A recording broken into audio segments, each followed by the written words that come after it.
when you're signed up to be a diehard, you get access for NFL draft season. It's great because you get access to Fran Duffy's stuff, right? Best in the business. And then you get all of his scouting reports and all of his rankings. And there are other guys in the business that I really respect as well. And one of them is Dane Brugler. He's one of the best in the business. Love Dane. I've been waiting because I watch tape on these guys, and the only thing you have to go on is other people's rankings to figure out who you're going to watch at first, right? And so I wait as people's rankings evolve as you get towards the combine, and they'll tweak a little bit after the combine. So I wait around for Dane Brugler to go past 50, and he dropped his top 100 this morning, and I was cruising through it. And I just keep coming back to the same thing, that it's a wonky draft and the Cowboys are in a wonky spot because you picked 12th, right? All right.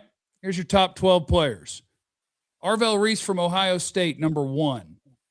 And he's a guy that is going to have value rushing the passer. So the odds of you having a shot at him are pretty much 0. Fernando Mendoza, he's probably going number 1 overall. Jeremiah Love is a running back. He's 3rd. Caleb Downs is a safety. He's 4th. Sonny Styles is a linebacker. He's 5th. David Bailey, Texas Tech pass rusher, is a pass rusher. You ain't going to get him. Mansour Delane, the corner, is 7th.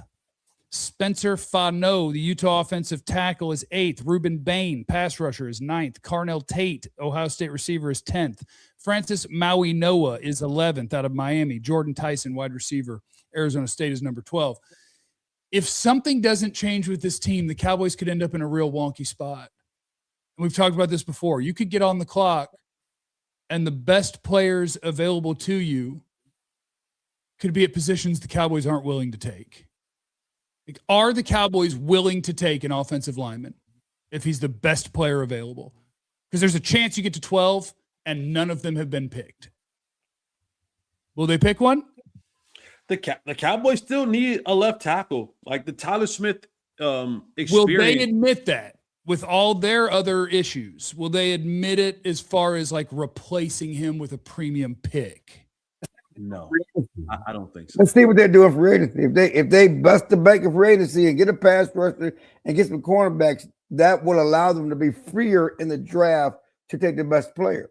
That's a good point. I think that's probably my most important takeaway is that because as it's set up right now, there's a good chance you're looking down the barrel of our best player as an offensive lineman or a wide receiver. And the odds of them taking a wide receiver have to be 0 unless, which keeps bringing me back to what Jerry loves, Cowboy content. There's a chance it makes sense. They're going to franchise tag George Pickens out the gate. If you get in the draft and the best player available, you say that's the 7th best player in the draft. He plays wide receiver. It's our best player. Next best player is number 12 or 13.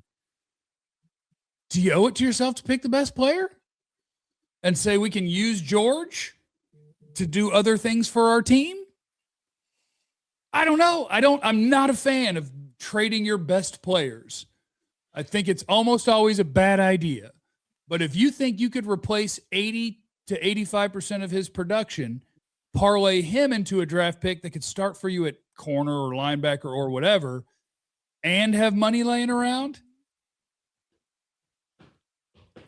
maybe. I think Austin 140 makes a great point. Cowboys defense needs 5 starters at least, and they only have 2 picks in the top 100 picks.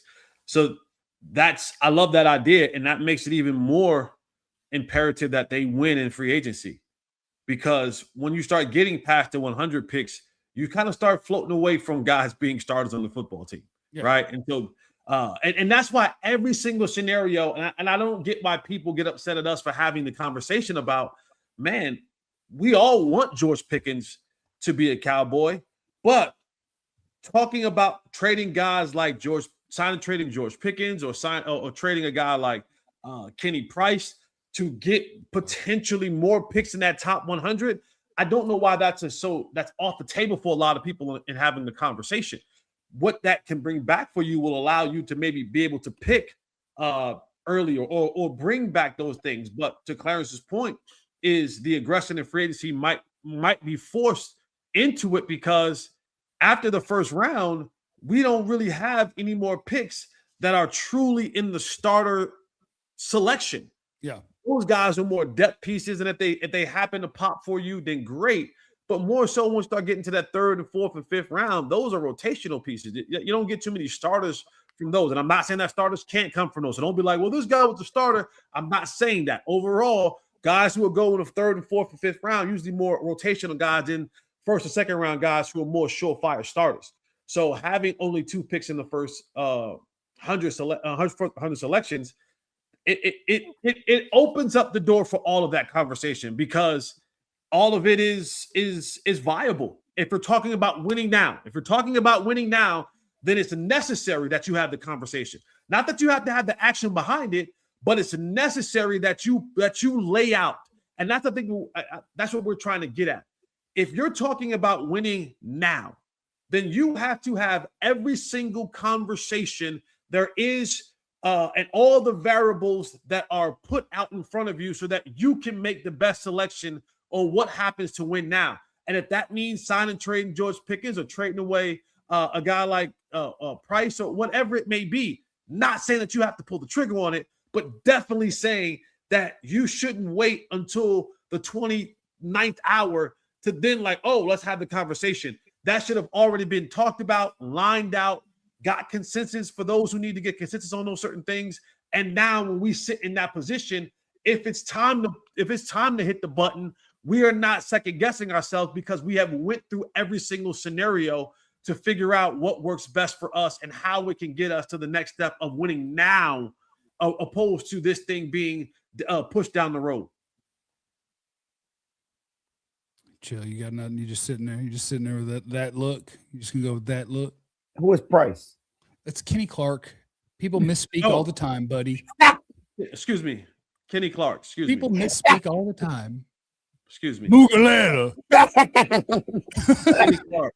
You said Kenny Price and you came back to Price. I'm like, what's Price? Yeah, I don't even know. Well, maybe that was out of reverence because he has Miss Price on his mind still. And give the best wishes to her Kenny friends. Clark. Excuse me. Kenny Clark. Where was I going? Yeah, so I think it could be a wonky draft for them, which is why I also think I'm just really pulling for, and this is very weird for me and it's new for me, so go easy on me. I'm really pulling for one of the non-premium positions where you can take the best player off of the board, which for Dane Brugler, that is number 4 and 5 in this draft. For me, it's even higher. But Caleb Downs, the safety at Ohio State, Sonny Styles, the linebacker at Ohio State, having the ability, and this is something that is a Cowboys thing. They do like being a team that takes the first of something. And, picking where you pick, a lot of times it means that it may not even be a premium position. But Zach Martin, I don't think CeeDee Lamb wasn't the first wide receiver taken, Zeke, but they are fans of getting the best player at a position. And in this wonky little draft, I'm hopeful that it is Caleb Downs or Sonny Styles that falls down there. And there's the one that I'm wary of. His name is Keldrick Falk at Auburn. He's 15th on Dane Brugler's top prospects and 15th while playing an edge rusher position, can get you picked in the top 12. And if you're going to a 3-4, I drew you the physical profile of what I think a 3-4 defensive end, what you want him to look like. Keldrick Falk is 6'6", 270. He is the prototype. It goes back to the age-old conversation that we talked about when Bill Parcells came here and he valued Marcus Spears over DeMarcus Ware because Marcus Spears was a 3-4 end. He fit the profile. He was wrong. He was wrong. But I'm just saying, you want that size profile. And so if Parcells was so far, I'm going to 3-4. I need Marcus Spears because he fits what I want to do. And he was gung-ho about getting him over DeMarcus Ware. Yeah. And Jerry won that. And Jerry won that fight and was right. Yeah. Yeah. And they got them both. Yeah. And they got them both, and it worked out fine. Yeah. And and that's the thing about the NFL draft that I think makes it so interesting, so intriguing, and so fun is you take a guy like Ruben Bain, who is 6'2", 6'3", 275. It's a weird build for a guy that plays the edge. He just destroys everyone. He's a monster. And there will be NFL teams that'll look at this 6'6", 275 or 270 pound guy at Auburn, and that looks right.